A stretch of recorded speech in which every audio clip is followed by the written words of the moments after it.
So ayan yan no, mga ka-hunter, good morning. For today's video natin, tayo ay maghahunting na naman ng alimuko ngayong araw, mga ka-hunter.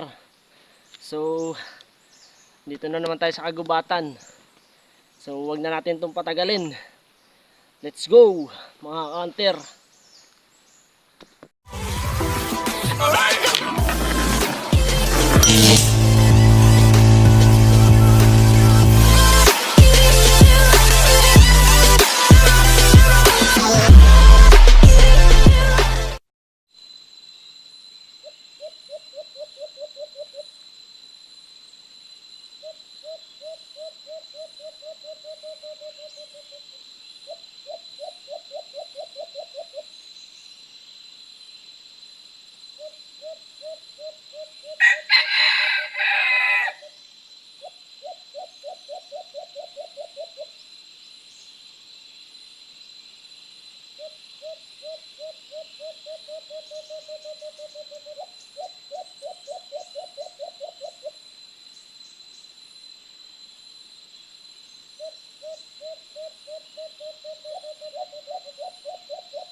Dalawa, mga ka-hunter, double.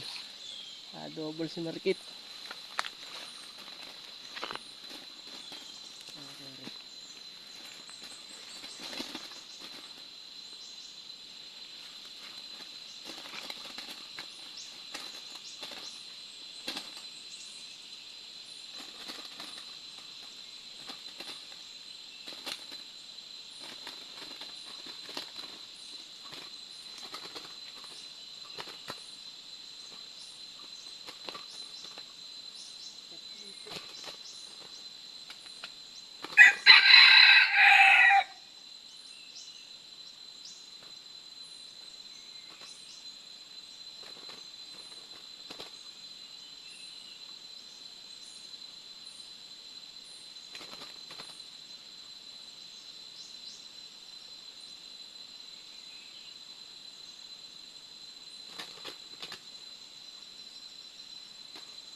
Ayan, mga ka-hunter, pantatlong huli natin, double, mga ka-hunter.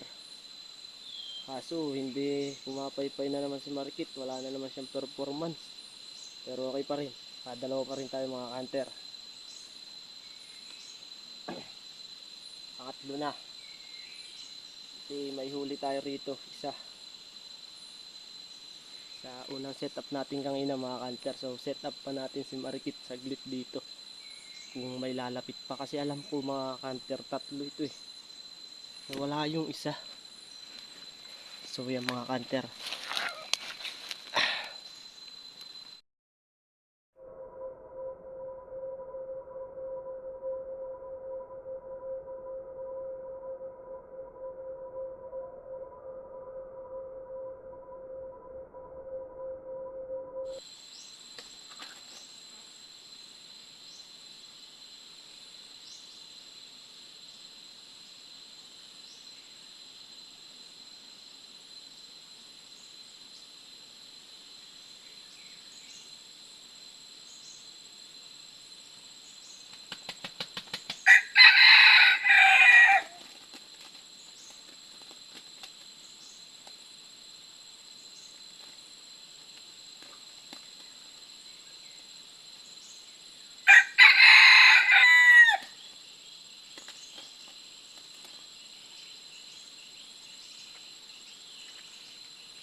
So yan mga ka-hunter.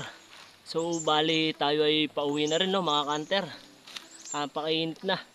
Bali alas 11 na ano. So ito, pauwi na kami ni Marikit. Nakahuli tayo. Hindi na natin nakuha ng video yung panlima. Bali 5 ang nadali natin. Ayan sila. So yan mga ka-hunter. Tayo uwi na. So sa mga gusto magpa-shoutout dyan, comment lang kayo sa baba mga ka-hunter. Nang ma-shoutout ko kayo sa susunod. So yung mga ka-hunter, sana nag-enjoy kayo sa video natin ngayong araw. Sa amin ni Marikit. Ayan, kasama pa natin si Bigote. So yung mga ka-hunter, bali dito lang yung panlima natin. Nung pauwi tayo dito lang sa may daan. Bali nagsapadoble nga. Yung tinangaran natin yung lumapit. So yun, panlima ang huli ni Marikit ngayong araw. Ayan, marami na siyang nahuhuli. So yung mga ka-hunter, hanggang dito na lang yung video namin ni Marikit uli. Sana nag-enjoy kayo. Thank you for watching mga ka-hunter sa lahat ng hunter natin dyan. Ayan, maraming salamat. Talagang pagod ng ka-hunter natin dito sa Aurora mga hunter. Napakainit, grabe. So ayan, thank you for watching uli mga ka-hunter. Ingat tayo lagi sa pag-hunt. Bye-bye.